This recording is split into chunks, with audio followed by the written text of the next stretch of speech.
wrong one.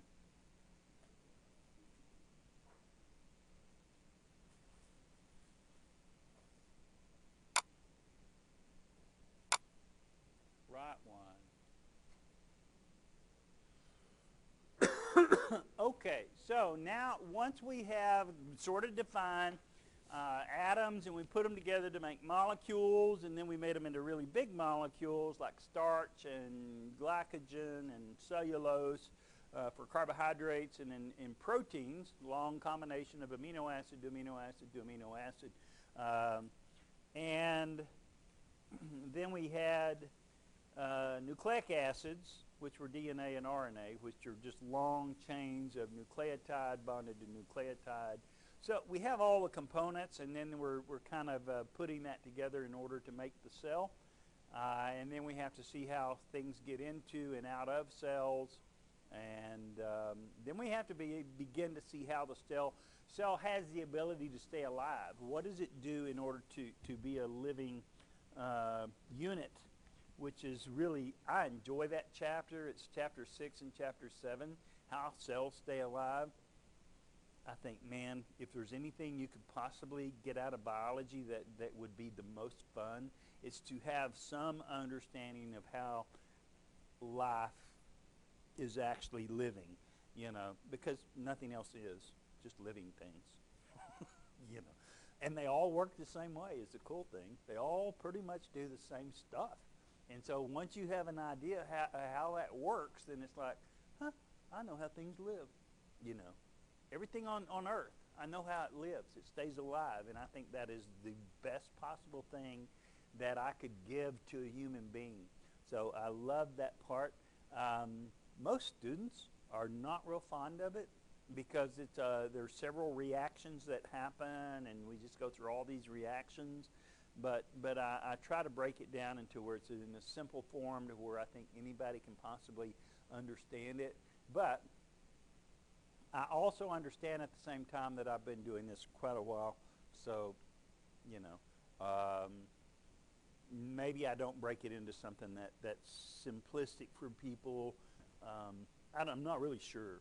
I'm not sure what happens, but a lot of people are like, oh man, I hated that chapter, and that's the one chapter that I really wanted you to go, man, that is so cool. You do what you do, and do the best of it. Do the best you can at it, which I try. And if I miss the mark, I'm very sorry, very very sorry, because I don't want to miss the mark. I just do not, because it is that important to me to not miss the mark. I take this very seriously, believe it or not, and I may joke around a little bit, although on an 8-week time frame, I don't have a whole lot of time to joke around, and by goodness, on a 16-week time frame, I have so much fun. It's just too much fun. But on 8-week, it's like, cut out my fun. Here, why don't you just take my testes and just snip those off? Could you please? Yeah, just clip them. Yeah, why not? Yeah. Take that away from me.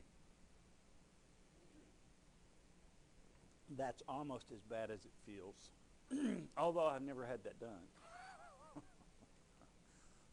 No, never have. Okay, so when we're looking at the cell membrane, they call it a fluid mosaic model.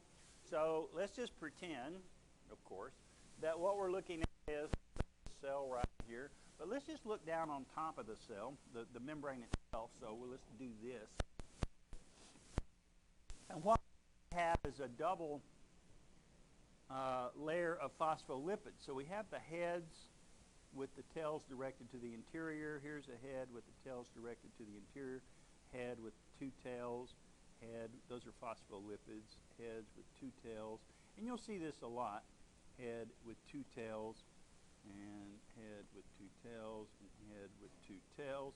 Okay, the heads are polar, the tails are nonpolar. And then you have these proteins. Proteins are not in really any fixed position. So here's your protein. And they're floating around in this phospholipid. Well, a lipid is like an oil, so they're just floating around in this thing. It doesn't mean that they can't float this way or they can't float the other direction, because we also have the phospholipid heads with the tails in that. Some of these proteins will pass all the way through the membrane. That's what we typically call, they do pass all the way through the membrane, an integral,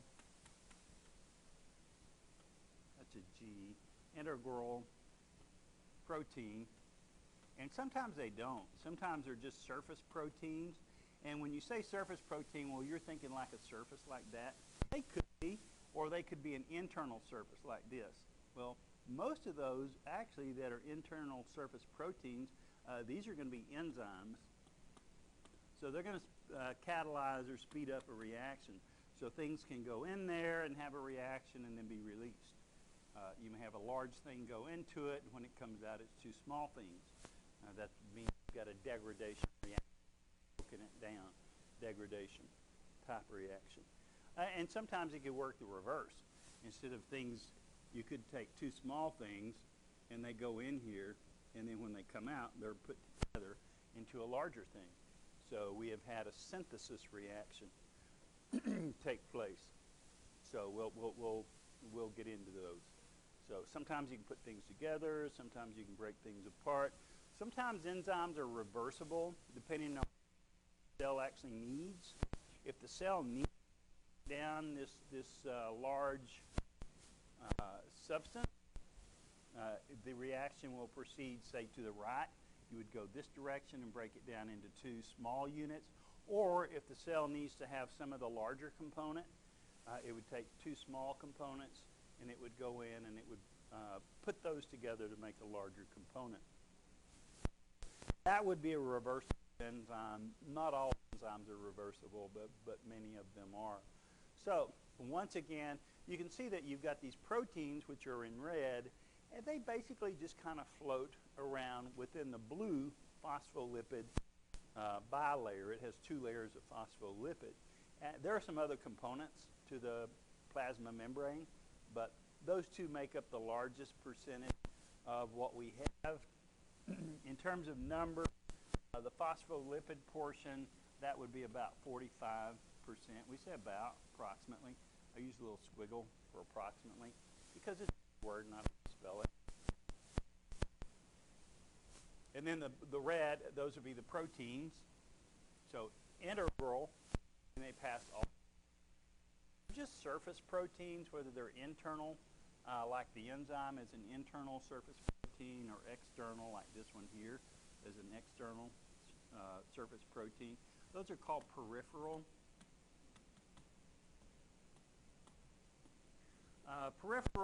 Periphery means toward the outer edge. The periphery of your body is your skin. That's periphery. You have peripheral blood vessels, capillaries that lead right to the surface. So if you get too hot, they will dilate. And the veins, the arteries that lead to those, especially a smaller, so it will dilate, leading to those capillaries. So you have more blood through those capillaries at the surface, and therefore you lose the heat to the environment. If you get too hot, you won't lose the heat.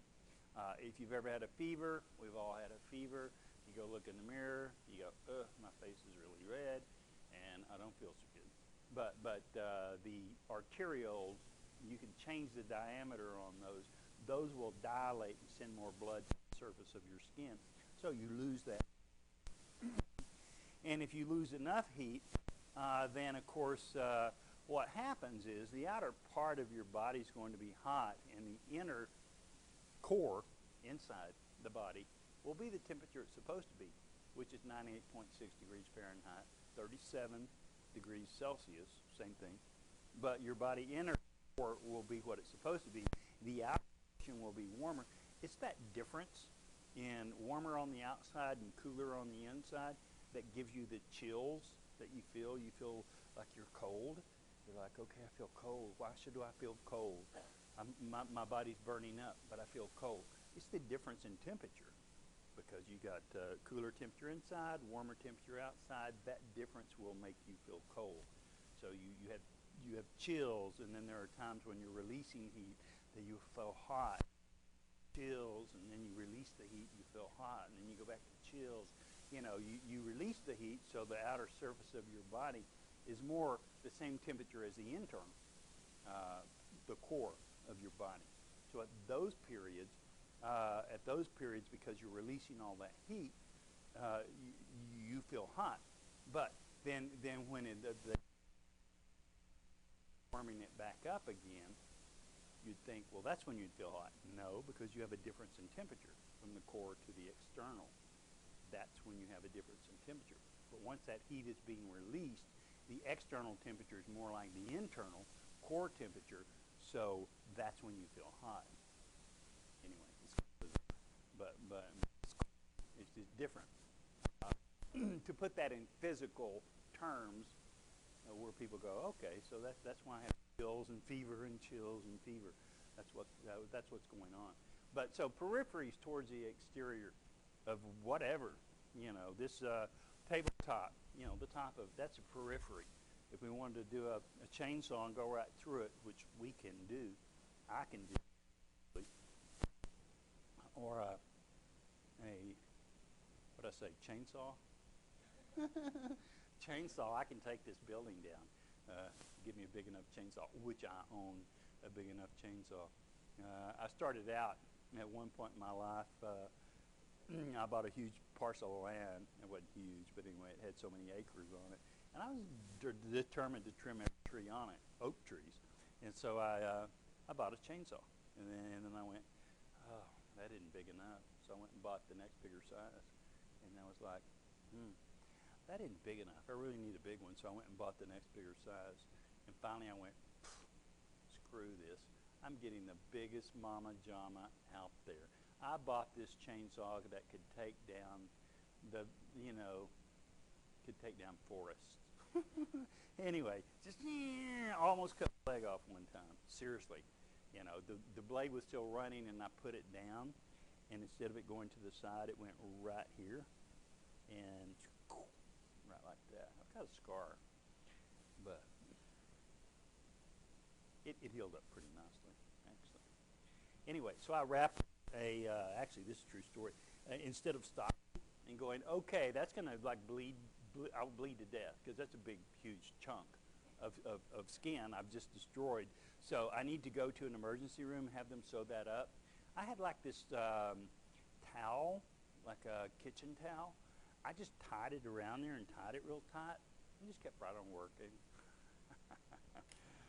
Anyway, that's who you're working with here, folks. It's me. It's like, not going to slow me down. Don't even think that's going to slow me down.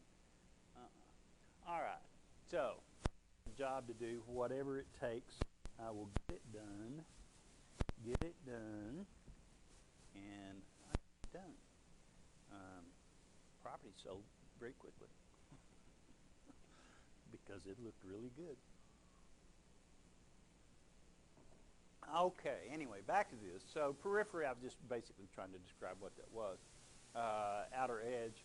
So this is, the peripheral proteins or the integral proteins. As long as it's protein, you're looking at about protein component approximately 55%. If you add those two numbers up, you've got a 45% phospholipid, a 55% protein. So you're looking at 100%. You're going, well, that doesn't leave room for anything else. Well, we're looking at approximate numbers here, so it wouldn't be exactly 45%. Percentage of other things would be pretty low, very small. So this blue, better write that in there. That would be the phospholipid component.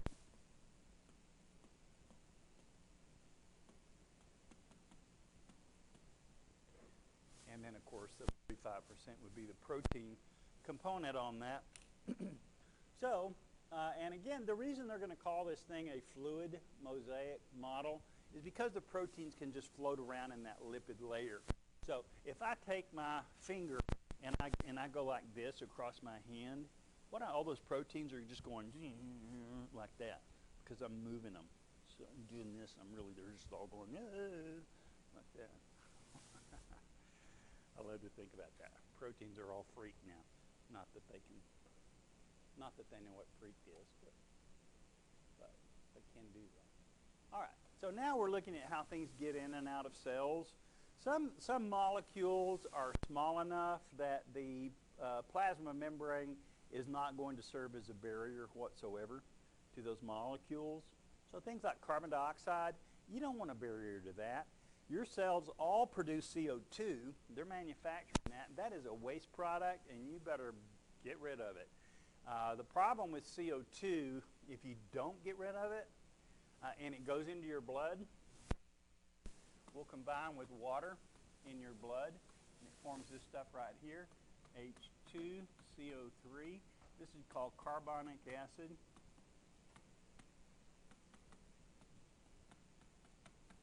It's an acid. pH of the blood pH.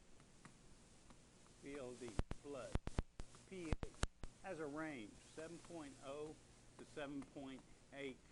Anything above 7.8, that can kill you.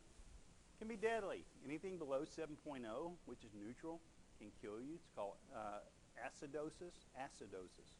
That can kill you. So if we don't get the CO2 out, combines with water, you make this acid, carbonic acid, blood pH begins to drop. It can be deadly, very rapidly deadly. So you have to be able to get the CO2 out. You know, if you lose lung function, like people with cystic fibrosis, they're not getting good exchange, which means you're not losing enough CO2 out of their blood. That becomes a huge problem because they could die very quickly from that. So not good at all. You know, and people who smoke and people who live in places like in LA where my brother lives, where you have such pollution that they tell you to not go out on certain days. It'd be like a, you know, little blurb on television. Today is a day to stay in because if you go outside, you know, this is not good for your health. Don't go outside and breathe. Seriously. Like, I'm sorry, I don't want to live in that place. Not for me. Somebody else can. But the CO2 is very, very dangerous.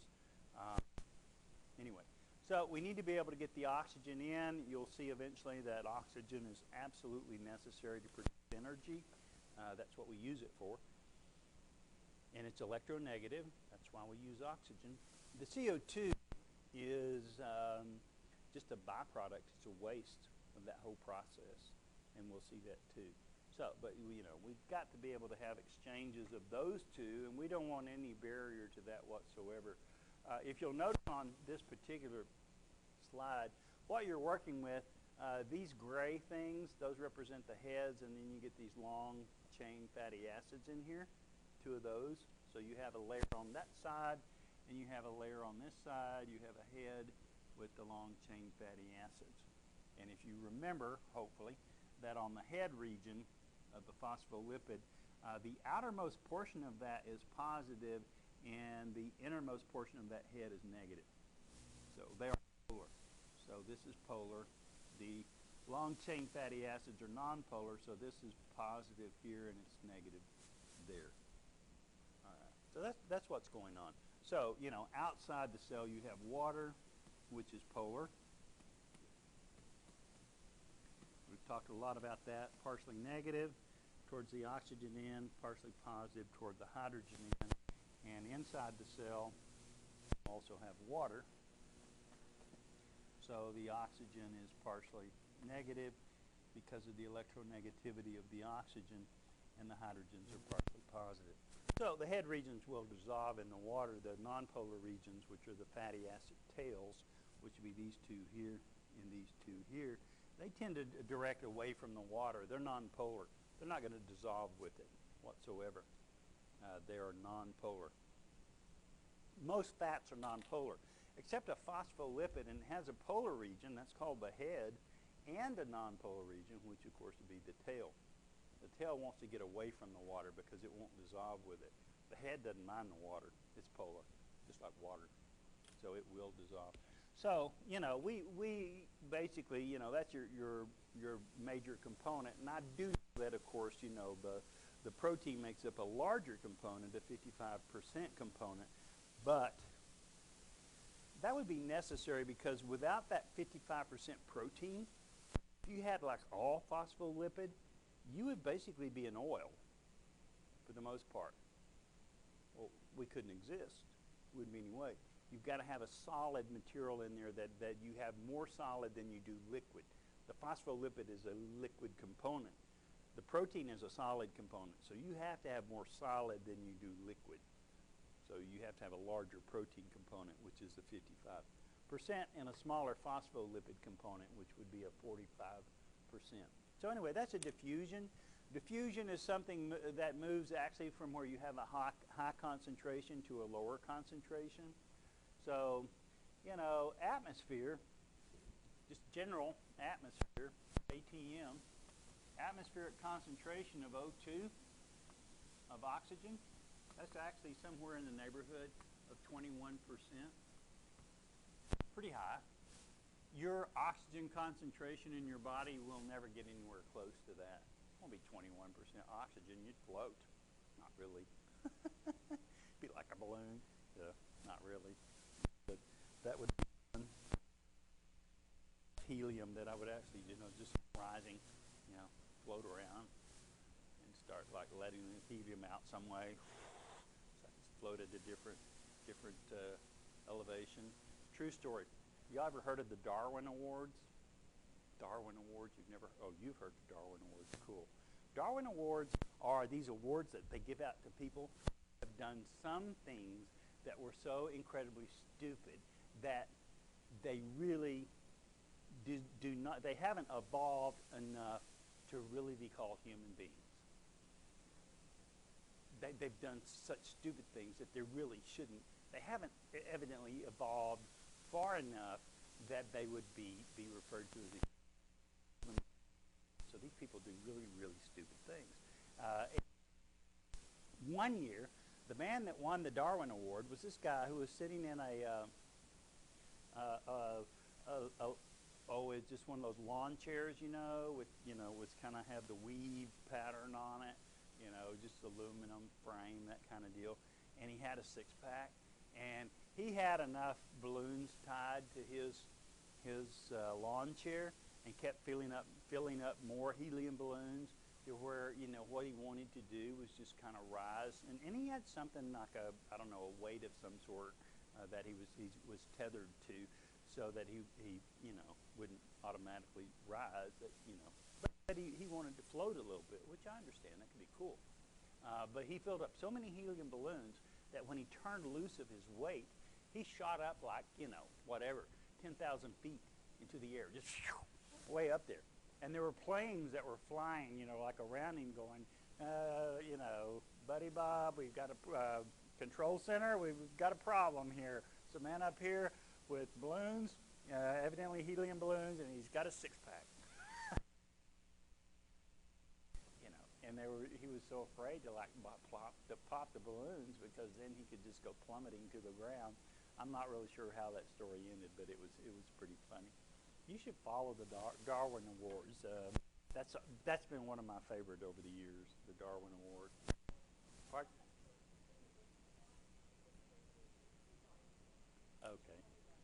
Okay, they have books on it. Cool.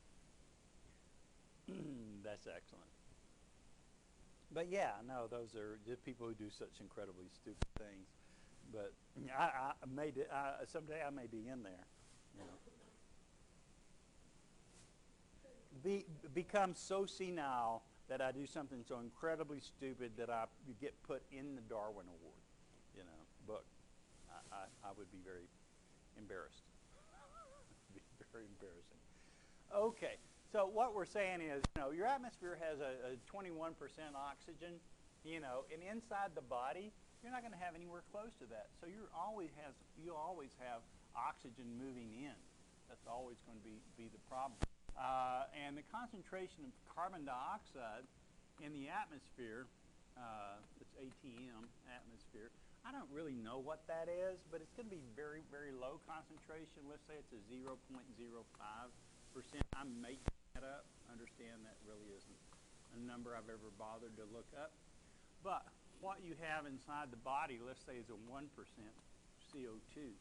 So if something can diffuse, it's moving from where you have more of it to where you have less of it. So in this case, it's going to move out of the body.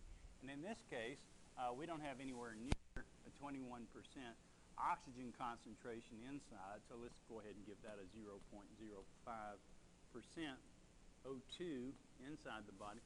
So you constantly have oxygen moving in and you constantly have the carbon dioxide moving out. So, but you can't have a barrier. It's what you call a passive transport. No energy is required. I don't need a protein to move the CO2 out of the cell or to move the oxygen into the cell. Notice there's no protein in this slide whatsoever. So it's just a simple diffusion. And things are not to diffuse until they reach an equilibrium. We will never reach an equilibrium with either one of these gases. So we've got this constant diffusion that's going on in order to ensure that we have the correct concentrations of oxygen in the cell and also CO2 moving out of the body. So we don't form the carbonic acid. We don't make the blood so acidic that we die from acidosis. We certainly don't want to do that. Now, sometimes you may need a transport molecule to move something, and notice what we're doing. In this case, I do need a transport molecule. In this case, they're both proteins, and they are. They're going to be protein molecules. Some of these proteins are called channel proteins, and the channel proteins literally are just holes. You got a hole running through the protein. And on channel proteins, usually what we're moving in, whatever this molecule would be, it's not even a molecule. Typically, this is something like a sodium. It's just a charged ion. Sodium, potassium, magnesium, chlorine, which is negative. Okay, so those would be ions that are moving through that channel.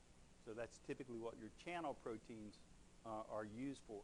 Notice also, we're going from an area where you have more of it to an area where we have less of it. In fact, out here we have 1, 2, 3, 4, 5, 6 of those. Out here, in here, we just have the one, just one. All right, so you're going from a high concentration of something, a high concentration of whatever this is, sodium, we don't care, magnesium, potassium, we don't care, to an area where you have a low concentration of something. Okay, so if we're moving something from a high to a low concentration, that is a diffusion, technically,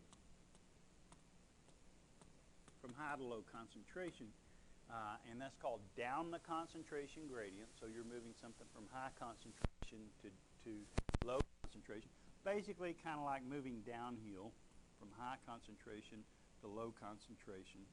That's called with the concentration gradient, high to low. So that's with what I call concentration. I use brackets, gradient. Try to abbreviate when possible. Saves you time and effort. That's an E, gradient. Okay, so from high to low concentration, you're moving with the concentration gradient. It is certainly you're going from where you have more to where you have less, and that is called a diffusion. Okay, but we do have a transport protein, in this case a channel protein.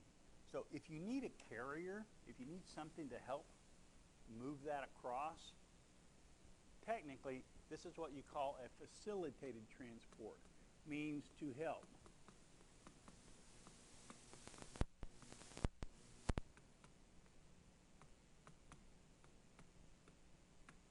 So if I am moving something from high to low concentration down a hill, for example, but I need some help to do it, then it's called a facilitated transport.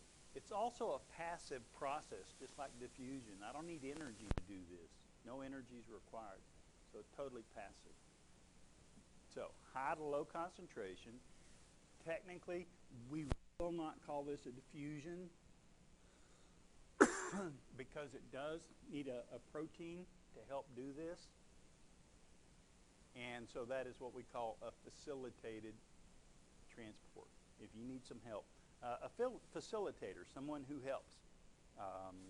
You know, we have facilitators on this campus. Like, for example, if I need some help with Blackboard, then I can go over and see Jennifer Virgin, who's just wonderful, and she's absolutely incredible. And she can help me with any Blackboard problem I have.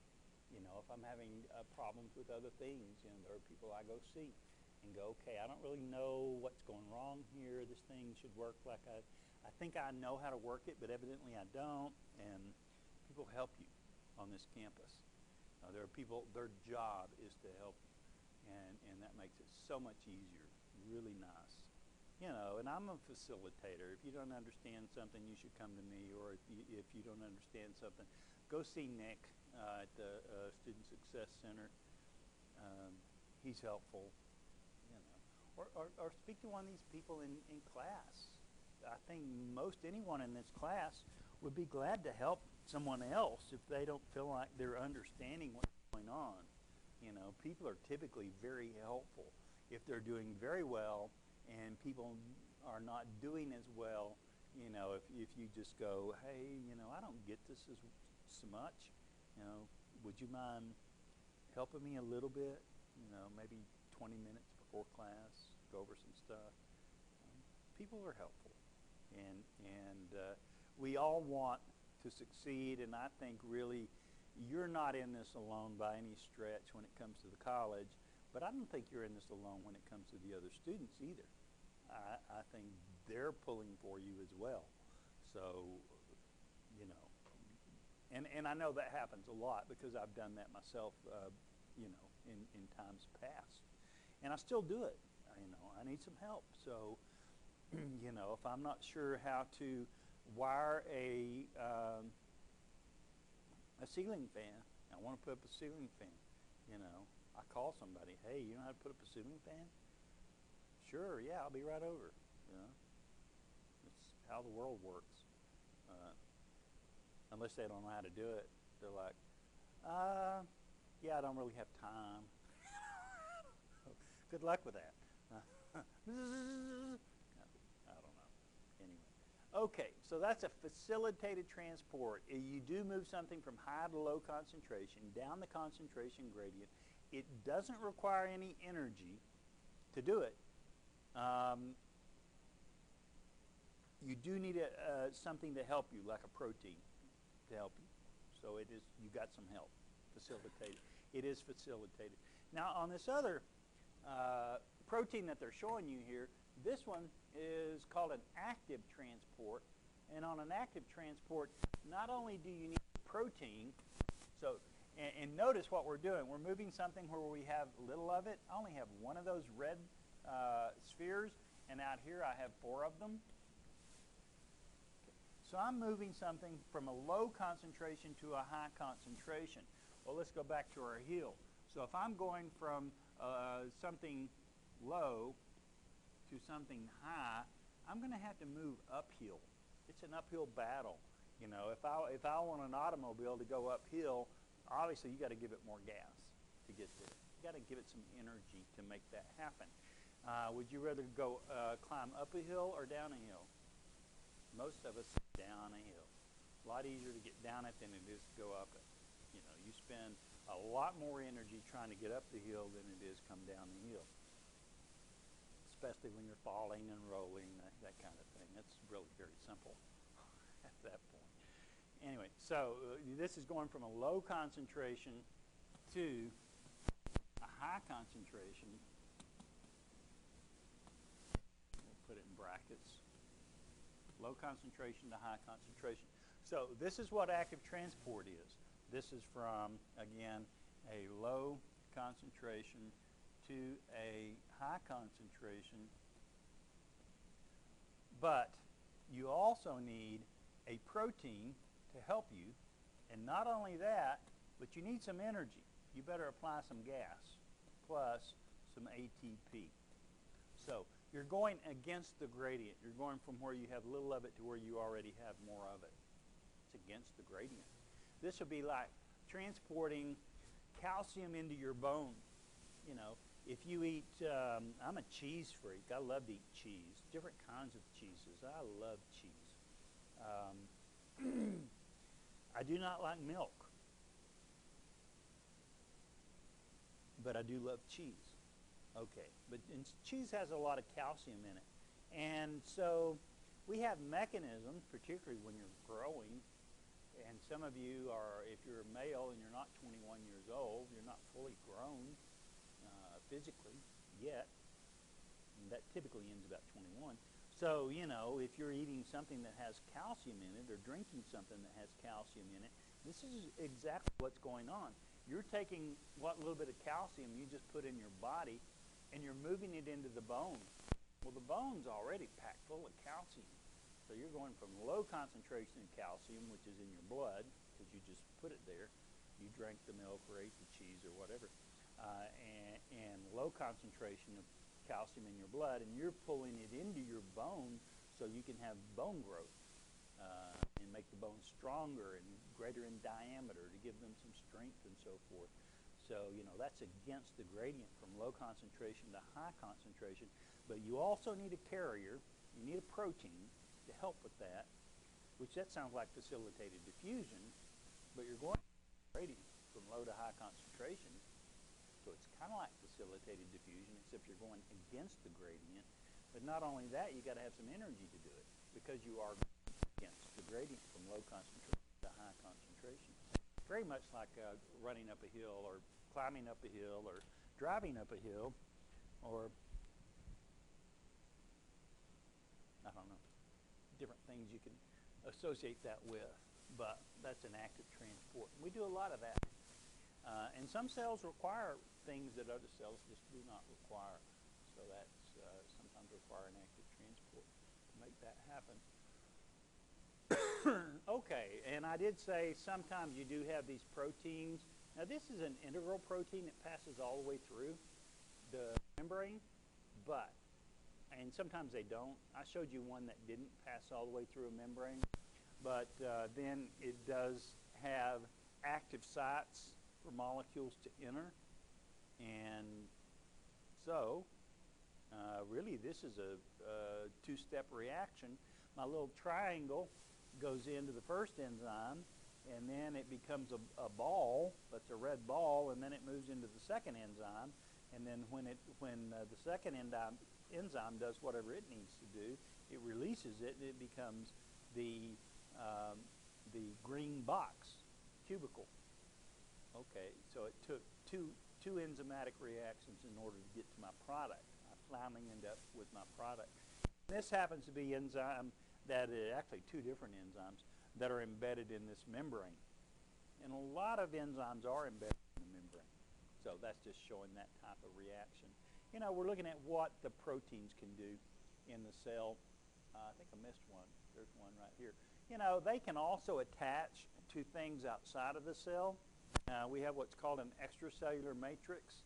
And these big things right here, those are going to be collagen fibers, very strong collagen fibers. And a lot of the attachment proteins will have something that will attach directly to that collagen fiber. And it's to hold in the extracellular matrix to make sure that it stays just outside that cell membrane. Anyway, so we do have some that do actually have some attachment structures to them, and then we also have, in this case, it's a junction. Cells attach to other cells. They have to do that. If they didn't attach to other cells, you know, we'd all be a bundle of 70 trillion cells on the ground. You know, we wouldn't be all in the form that we are. Cells have to attach to other cells. That makes common sense. Okay, sometimes we also have recognition proteins, and the way that some cells recognize other cells is by you'll have these sugars that attach. So these can serve as ID tags, identification tags. So for example, if you need a kidney, you have a kidney that stops functioning, or let's say you can function on one kidney. You don't need two. You can function on one.